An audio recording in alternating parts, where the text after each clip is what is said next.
Superficially, the intense national debate on housing is not about whether it is a tax or a contribution. The attention sharply focused on the housing contributions is an implicit expression of ownership. People desire better information and stronger assurance regarding the custody, security, investment, and return on their money. That is phenomenal. People are interested. How will their money be? Will it be safe? Will it be stolen? How is it going to benefit them? And how are they going to get a fair return for their contribution? I want to assure the people of Kenya that those questions will be answered.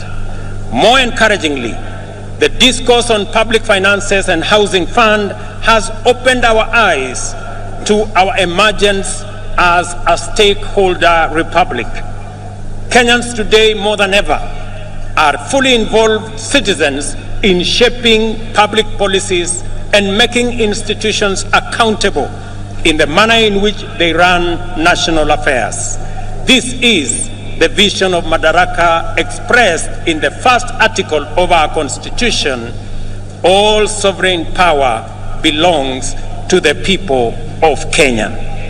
We have crossed a fundamental a decisive threshold in the history of our political freedom and democratic maturity.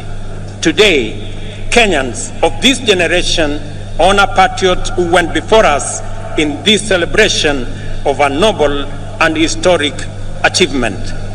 Kenya also set a new high in election management by deploying a secure, freely accessible public portal which accurately and faithfully relayed vote tallies in the last election, enabling Kenyans and indeed anyone else to compare and verify tallies and ascertain results.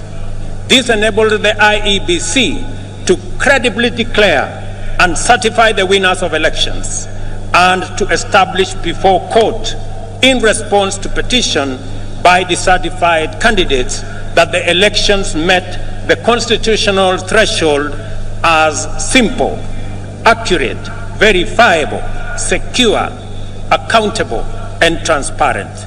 In fact, the openness and credibility of the 2022 election are affirmed by the fewer petitions filed, 124 petitions compared to 303 petitions in 2017. The economy was the most important issue on which the last election was canvassed.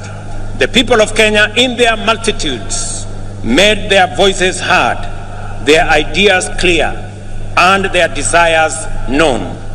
From Busia to Banisa, Lokichogio to Lamu, Magadi to Moyale, Mandera to Migori, and everywhere in between, the people said they wanted to transform our economic system, democratize opportunity, enhance inclusion, and reduce exploitation. Instead of the traditional campaigning of confrontation, incitement, and division, the last campaign became a sustained national debate on the most pertinent economic issues: the millions of our unemployed youth, access to affordable credit, inclusive financing, promoting the robust expression of the legendary Kenyan hustling spirit through MSMEs, and the facilitation of individual enterprise by enhancing market power through collective interventions like the Chama and SACCO. This is how Kenyan entrepreneurs desire to secure access to credit, do savings, access the market, social security, and health insurance. By paying attention to their aspirations, we established that Kenyan entrepreneurs desire to pursue success through enterprise, which makes positive measures to ensure that no one is left behind or no one is exploited. It is an enterprise culture which encourages the pursuit of individual aspirations through collective systems, which empower every person to succeed within the context of a thriving community. In the course of consultations with Kenyans at the grassroots throughout the country, we identified a number of barriers to effective realization of their economic well-being. The first was the bureaucracy in regulation and compliance, including